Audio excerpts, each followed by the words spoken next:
Keys Marathi story. शिकारी कुत्रा आणि चपळ ससा।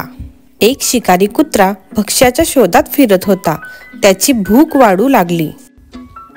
वेळीच खायला मिळालं नाही की मनाची अवस्था तळमळते।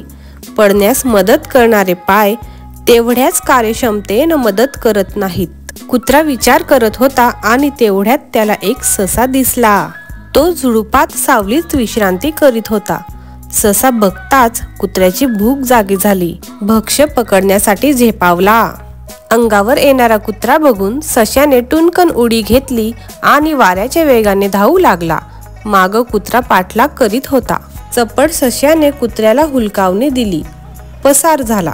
डोळ्यासमोरून शिकार हाताची निघून गेलेली बघून कुत्रा हताश झाला। नेमका त्यावेळी तिथून एक मेंढपाळ चालला होता। ससा निसटला बघून तो कुत्र्यास म्हणाला, तू स्वतः शिकारी समजतोस? तुझ्या समोरून तो इवला असा ससा की पेड की पत्ती, तरीही तुला गुंगारा देऊन तो निसटलाच ना। शिकारी कुत्र्यानं विचार केला। मेंढपाळास म्हणाला, मित्रा, तुझा गैरसमज झालेला आहे। मी तर तासापूर्वी मोठी शिकार करून आलोय। खाल्लेलं कसं पचवावं हा माझ्या पुढचा प्रश्न होता। वाटेत ससा दिसला। विचार आला त्याला घाबरवू थोडं। तो पडू लागताच मीही थोडा धावलो त्याचा माग। पडल्यानं पायांना व्यायामही झाला आणि पोटातलं अन्न पचायला मदतही होणार आहे।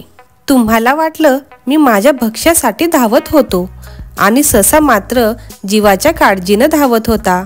शिकारी कुत्र्यानं सफाई दिली। मेंढपाळ हसत म्हणाला, काहीही सफाई दिलीस तरी पायांनी साथ दिली नाही एवढं मात्र खरं आहे।